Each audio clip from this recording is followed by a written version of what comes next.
Action hero label ಜನನೇ ಕೊಡ್ತಾ ಇದ್ದಾರೆ, ಅದನ್ನ ಉಳಿಸ್ಕೊಳ್ಳೋ ನಿಟ್ಟಿನಲ್ಲಿ ನಿಮ್ಮ ಆಕ್ಷನ್ ಸೀನ್ಗಳು ಹೇಗೆ ಕಾಣಿಸ್ತೀವಿ?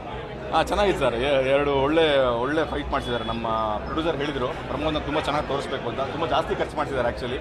ನನ್ನ ಕೆರಿಯರಲ್ಲಿ ಫಸ್ಟ್ ಇಷ್ಟೊಂದು ಖರ್ಚು ಮಾಡಿರೋ ಸಿನಿಮಾ ಇದೇನೆ. ಸೊ ಅದರಲ್ಲಿ ಒಂದು ಅರ್ಜುನ್ ಮಾಸ್ಟ್ರು ತುಂಬ ಚೆನ್ನಾಗಿ ಮಾಡಿಕೊಟ್ರು. ರವಿವರ್ಮ ಮಾಸ್ಟ್ರ್ ಜೊತೆ ಫಸ್ಟ್ ಟೈಮ್ ಕೆಲಸ ಮಾಡಿದ್ದು ನಾನು. ತುಂಬ ಸ್ಟೈಲಿಶಾಗಿ ತೋರಿಸಿದ್ದಾರೆ ನನ್ನ. ಅದು ಎಲ್ಲ ಮಾತಾಡ್ತಿದ್ದಾರೆ, ಸಕ್ಕತ್ತಾಗಿ ಜೋರಾಗಿ ಕಾಣ್ತೀರಾ ಅಂತ. ಅದು ಪಾರ್ಟ್ ಆಫ್ ದ ಸಿನಿಮಾ. ಈ ಸಿನಿಮಾ ನಿಂತಿರೋದೇ ಎಮೋಷನ್ಸ್ ಮೇಲೆ, ಫ್ಯಾಮಿಲಿ ಎಮೋಷನ್ಸು, ಲವ್ ಎಮೋಷನ್ಸ್ ಮೇಲೆ, ಫ್ರೆಂಡ್ಶಿಪ್ ಮೇಲೆ. ಅದಷ್ಟು ವರ್ಕ್ ಆಗ್ಬಿಟ್ಟಿದೆ. ಸೊ ಹಂಗಾಗಿ ಇದು ಸ್ಪೆಷಲ್ ಸಿನಿಮಾ. ನಾನು ಆ್ಯಕ್ಷನ್ ಹೀರೋ ಆಗಿ ಮಾಡಬೇಕು ಅನ್ನೋದೇನು ಏನಿಲ್ಲ ಸರ್. ನನಗೆ ಸಿನಿಮಾ ಮತ್ತು ಪಾತ್ರವಾಗಿ ನನಗೆ ಇಷ್ಟ ಆಗಬೇಕು, ಪಾತ್ರಗಳು ಇಷ್ಟ ಆಗಬೇಕು. ಆ ಪಾತ್ರನೇ ಹೀರೋ ಆಗಿರಬೇಕು, ಕತೆ ಹೀರೋ ಆಗಿರಬೇಕು. ಅಲ್ಲಿ ನಾವು ಒಂದಷ್ಟು ಕೆಲಸ ಮಾಡಿಕೊಂಡು ಅದನ್ನು ದೊಡ್ಡದು ಮಾಡೋ ಪ್ರಯತ್ನ ಮಾಡ್ತೀವಿ ಅಷ್ಟೇ. ಫೈನಲಿ ಪ್ರಮೋದ್ ಅವರು ಯಾವುದೋ ಕುಂಕಿನ ಬಗ್ಗೆ ಮಾತಾಡ್ತಾ ಇದ್ರು. ಪ್ರಮೋದ್ ಅವ್ರಿಗೆ ಯಾವುದೋ ಒಂದು ವಿಚಾರದ ಬಗ್ಗೆ ಬೇಸರ ಇದೆ. ಇಲ್ಲ, ನಾನು ಸಿನಿಮಾ ನೋಡೋದೇನೆ ಎಲ್ಲೋ ಕೂತ್ಕೊಂಡು ಸಿನಿಮಾ ಬಗ್ಗೆ ಮಾತಾಡೋದು ಇಂಡಸ್ಟ್ರಿಗೆ ಮಾರ್ಕ ಅನ್ನೋ ತುಂಬ ತಪ್ಪು ಸರ್. ಬಿಕಾಸ್ ಸರ್ ನಾನು ಹಿಂದಿನ ಸಿನಿಮಾಗಳಿಗೆ ಬರೆದಿದ್ರು, ನಾನು ಮೆಜರ್ ಮಾಡ್ಕೊಳ್ಳಿ. ಯಾಕಂದ್ರೆ ಸರ್ ಅಲ್ಲಿದ್ದಂತಹ ಸಮಸ್ಯೆಗಳು ಕಾಣಿಸ್ತು ನನಗೆ. Okay, correct, okay, it's okay, ಮಾಫಿ ಅದು.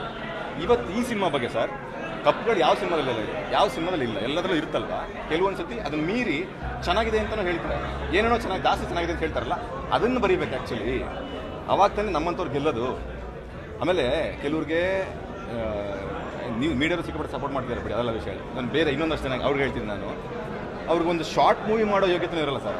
ಅವರು ಕೂತ್ಕೊಂಡು ಸಿನಿಮಾ 56 ಕೋಟಿ ಖರ್ಚು ಮಾಡಿದ ಸಿನಿಮಾಗಳ ಬಗ್ಗೆ ಬರೀತಾರೆ ಅಂತ ಏನು ಹೇಳೋದು ಅವರು? ನೀವು ಮಾಡ್ರಪ್ಪ, ಒಂದೇ ಒಂದು ಸಿನಿಮಾ ಮಾಡಿ, ಬೇಡ ಒಂದು ಶಾರ್ಟ್ ಮೂವಿ ಮಾಡಿ, ಎಲ್ಲರ ಕೈಲೂ ಸೂಪರ್ ಅನ್ಸ್ಕೊಳತ್ತದೊಂದು ಮಾಡಿ, ಅದನ್ನ ನೋಡಿ ಕಲಿತೀವಿ ನಾವು ಅಟ್ಲೀಸ್ಟ್. ಅಥವಾ ಈ 5 ಸ್ಟಾರ್ 4 ಸ್ಟಾರ್ ಅಂತ ಏನು ಕರೀತಾರೋ ಅದನ್ನು ಕೊಡೋದು ಒಂದು ಸಿನಿಮಾ ಮಾಡಿ ಸಾಕು. ನೀವೆಲ್ಲ ಸೇರ್ಕೊಂಡು ಒಂದು ಸಿನಿಮಾ ಮಾಡಿ, ಅದನ್ನ ನೋಡಿ ಕಲ್ತ್ಕೋತೀವಿ. ಸಿನಿಮಾ ಮಾಡೋರು, ಆ್ಯಕ್ಟ್ ಮಾಡೋರು, ಹಿಂಗೆ ಮಾಡಿದ್ರೆ 5 ಸ್ಟಾರ್ ಕೊಡ್ತಾರೇನೋ ಅಂತ. ಅದು ಯಾವುದೂ ಮಾಡಿದೆ ಸುಮ್ಮನೆ ಬರಿತೀವಿ, ಸುಮ್ಮನೆ ಮಾತಾಡ್ತೀವಿ. ಯಾಕೆ 5,000 10,000 ಕಡಿಮೆ ಕೊಡ್ತೀವಿ? ಯಾವುದು ಮಾಫಿಯಾನ ಸರ್ ಇದು? ಇವತ್ತು ನೆನ್ನೆ ಗೊತ್ತಾಯ್ತು ವಿಷಯ, ನಂಗೆ ಅದಕ್ಕೆ ಬೇಜಾರಾಗ್ತದೆ ಅಷ್ಟೇ. ಅದೆಲ್ಲ ಮೀರಿ ಬದುಕ್ತೀವಿ, ಗೆಲ್ಸಕ್ಕೆ ಜನ ಇದ್ದಾರೆ, ನೀವಿದ್ದೀರಾ, ಖುಷಿಯೇ ಸರ್. ಅದ್ರ ಸುಮ್ಮನೆ ಅದು ಹೇಳ್ಕೊಂಡೆ ಬೇಜಾರಾಯ್ತು ನಂಗೆ ಅಷ್ಟೇ. ಹಂಗೆ ಆಗಬಾರ್ದಲ್ವಾ? ನಮ್ಮದೇ ಇಂಡಸ್ಟ್ರಿ, ಹೊಸ ಪ್ರೊಡ್ಯೂಸರ್ಗಳು ಬರೋದು ಕನ್ನಡಕ್ಕೋಸ್ಕರ ಏನೋ ಮಾಡಬೇಕು ಅಂತ. ಒಂದವ್ರನ್ನ ಈ ಥರ ಏನೋ ಮಾಡಿ ಅವ್ರಿಗೆ ಬೇಜಾರು ಮಾಡಿ ಓಡಿಸ್ಬಿಟ್ರೆ ಸಿನಿಮಾಗಳು ಹೆಂಗಾಗ್ತದೆ, ಇಂಡಸ್ಟ್ರಿ ಹೆಂಗೆ ಬೆಳೆಯುತ್ತೆ? ಆ ಕೆಲಸಗಳು ಮಾಡಬೇಡಿ. ಚೆನ್ನಾಗಿಲ್ದರೆ ಚೆನ್ನಾಗಿಲ್ಲ ಅಂತ ಬರ್ರಿ, ಓಕೆ. ಅಲ್ಲಿ ಬೇಕಂತ ಬರ್ದಿರೋ ಗೊತ್ತಾಗುತ್ತಲ್ಲ, ಅದು ಬೇಜಾರಾಗುತ್ತೆ ಅಷ್ಟೇ. ಅದೆಲ್ಲ ಸರ್, ನಮ್ಮ ಸಿನಿಮಾ ತುಂಬ ಚೆನ್ನಾಗಿದೆ. ಕ್ಲೈಮ್ಯಾಕ್ಸ್ ಬಗ್ಗೆ ತುಂಬ ಜನ ಮಾತಾಡ್ತಿದ್ದಾರೆ. ಅವಾಗ ಈ ಥರ ಅಪರೂಪಕ್ಕೆ ಒಂದು ಒಳ್ಳೆ ಸಿನಿಮಾಗಳು ಬರ್ತವೆ. ಬಂದಾಗ ಗೆಲ್ಲಿಸ್ಕೊಳ್ಳಿ, ಅದು ಜವಾಬ್ದಾರಿ ನಿಮ್ಮದು.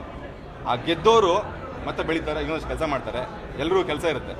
ಸೊ ಭುವನಂ ಗಗನಂ ಬಗ್ಗೆ ತುಂಬ ಜನ ಮಾತಾಡ್ತಿದ್ದಾರೆ. ಇವತ್ತಿಂದ ಇನ್ನೂ ಜಾಸ್ತಿ ಮಾತಾಡ್ತಾರೆ.